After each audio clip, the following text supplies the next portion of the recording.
I still believe today that the task my husband had back then was a purely positive one, and that he believed he could do what was best for Czechoslovakia. Even today, I remain of the opinion that the mission my husband had at the time was entirely positive, and that he thought he could do what was best for the Czech people, so that Czechoslovakia might one day become happy. March 15th, 1939. Everything changes overnight. 6 months after promises were made and broken, Nazi forces roll into Czechoslovakia and take control. No warning that matters, no real resistance left. And then Hitler himself steps into Prague, turning it into something else entirely. By the next day, it's official. The Protectorate of Bohemia and Moravia is born. But who's really going to control it? By September 1941, that answer arrives, and it's Reinhard Heydrich. He doesn't come alone. His wife is right beside him, and she's just as committed to the system as he is. But here's the part most people don't see coming. After his death, she doesn't leave. She stays. And what she does next? It raises serious questions. She takes over a confiscated estate and uses forced labor from camps like Theresienstadt and Flossenburg. Not workers, not employees, people under total control. Reports later describe harsh treatment, abuse, and power used without limits. Who was this woman behind the scenes? Her name was Lina Heydrich. Himmler believed that this would make Heydrich do a thorough job. That was Himmler's reasoning. He was being strategic. He thought that otherwise, Heydrich might have spared a few Jews out of weakness. He now had to prove himself as extra rigorous to show that he was a true Aryan. Born Lina von Osten in 1911 on the island of Fehmarn, she didn't come from wealth or power. Her father was a struggling schoolteacher with aristocratic roots, her mother a homemaker. But her beliefs? Strong, fixed early, nationalist, deeply aligned with the ideology that would soon take over Germany. By her late teens, she was already involved. She joined the Nazi Party young, influenced by family and the political climate around her. This wasn't passive support. She believed in it fully. So when she met Reinhard Heydrich in 1930, everything moved fast. A chance meeting at a rowing club event. The truth was that the Gestapo was everywhere, from this time on, until liberation, in fact. It was the synonym for the Third Reich. It was the code word for Hitler's Germany, for Nazi Germany, and for terror. Two personalities that clicked instantly. Within days, they were engaged, just like that.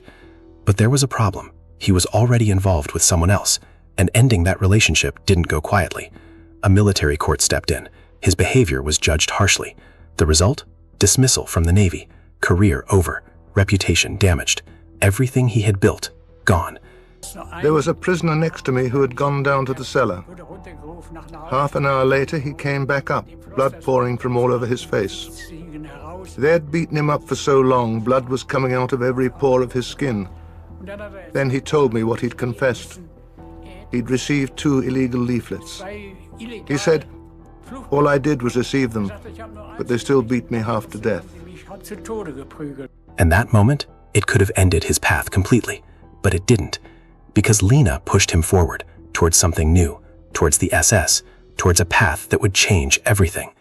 She didn't wait for opportunities, she created them. When an important meeting with Himmler was canceled, she ignored it, packed his bags, sent him anyway. And that decision, it changed history. Himmler saw something in him immediately, the look, the mindset, the potential. And just like that, Heydrich was in. I cannot understand how they could kill such a person. So atrocious. Terrible. They married in 1931, built a family, 4 children, a life that looked stable from the outside. But behind it, power was growing fast. Heydrich was tasked with building the SD, the intelligence service, and he didn't just build it, he turned it into something dominant. By 1933, it was already a major force inside the Nazi system. That same year, everything escalated. The Nazi Party took full control, and with that, policies turned into actions. Arrests increased, opposition disappeared, systems tightened. And Lina? She wasn't distant from it. She was watching it unfold in real time. In a letter to her family, she described the arrests, the scenes, the chaos with disturbing excitement. The tone wasn't concern, it was approval. Even moments of humiliation and violence were written like something to celebrate. What does that say about the environment they were part of? By 1936, the structure became even stronger. The Gestapo and criminal police were merged under one system, and Heydrich was right at the center of it. Power, influence, control, all rising, step by step, faster each year. And the question is, at what point does ambition turn into something much darker? And is there ever a moment where someone chooses to stop, or do they just keep going? She had been ordered, and she had refused to take down the crosses. That was something of a bone of contention. She said, "I will happily put a cross up, but I certainly will not take one down." Power didn't just grow, it exploded.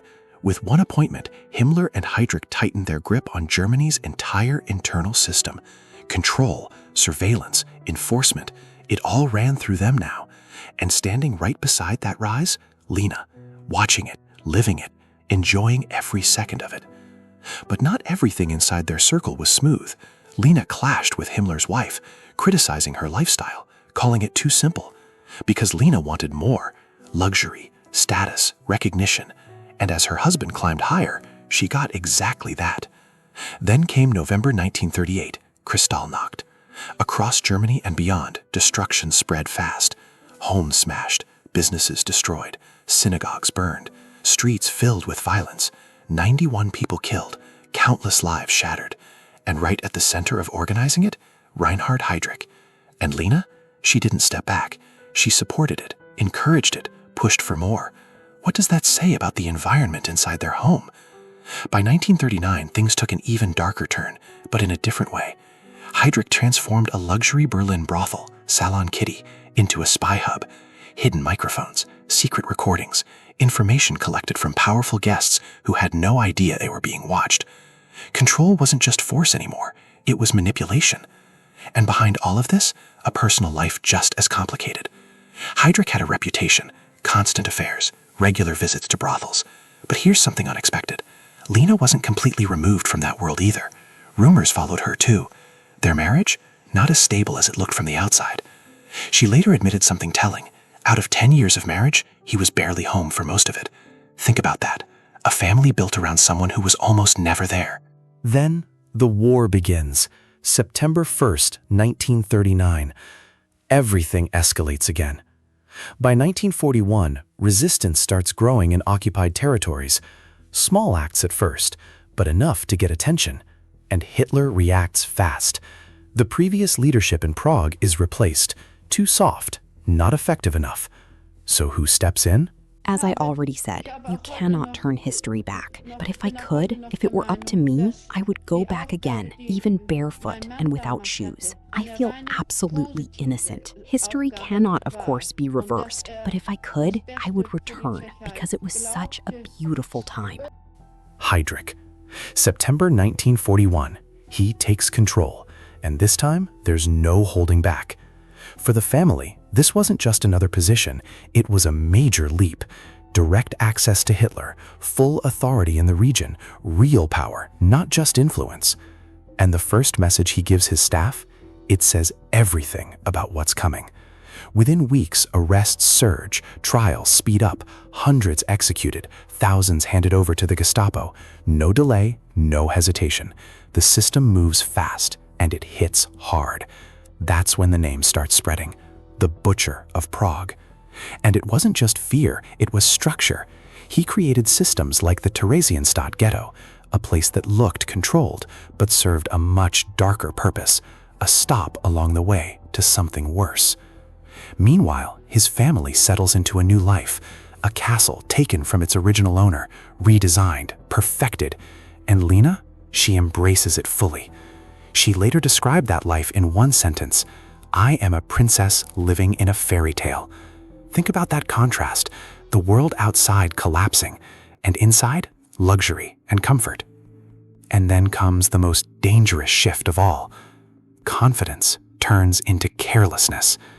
Hitler begins moving through Prague with almost no protection. Open car, predictable routes, no fear, like nothing could reach him. But when someone starts believing they're untouchable, isn't that exactly when everything starts to fall apart? May 27th, 1942, the moment everything finally catches up. Hitler rides through Prague in his open Mercedes, confident, exposed, and right on schedule. Then it happens. 2 resistance fighters strike, a grenade rolls under the car, an explosion tears through the vehicle. In seconds, the man who thought he was untouchable is lying wounded, pale, screaming in pain. But here's the twist. The blast doesn't kill him. He's rushed to the hospital. At first, it looks survivable. Doctors operate, hope lingers. But inside his body, something worse is spreading, an infection from the debris buried deep in his wounds. Day by day, it gets worse. And then, June 4th, he's gone, just 38 years old. But his death doesn't end his story, it shifts it. Lina doesn't attend the funeral, she's pregnant. Weeks later, she gives birth to their 4th child, a daughter who will never meet her father. And while the world reacts to his death, Lina's life moves in a completely different direction. Instead of losing everything, she gains more. Hitler rewards her, the castle stays hers, a large pension is granted, financial security locked in. Think about that. While millions suffer, she rises into wealth and comfort. She reshapes the estate however she wants, even destroys parts of it to fit her vision, sells resources, grows food, profits from war. But she needs labor to keep it running, and that's where things turn dark again. Prisoners are brought in, around 150 people forced to work under harsh conditions, poor food, constant pressure. Witnesses later describe abuse, physical punishment, humiliation, control. She watches from a distance, monitoring every move. If someone slows down, consequences follow. This isn't just survival, it's exploitation. Even when labor is reduced, she finds ways to replace it. More workers, more control. Even disputes over payments escalate until Himmler himself steps in. That's how far it goes. Then, suddenly, another tragedy hits. But this time, it's personal. October 1943, her son Klaus is riding his bicycle.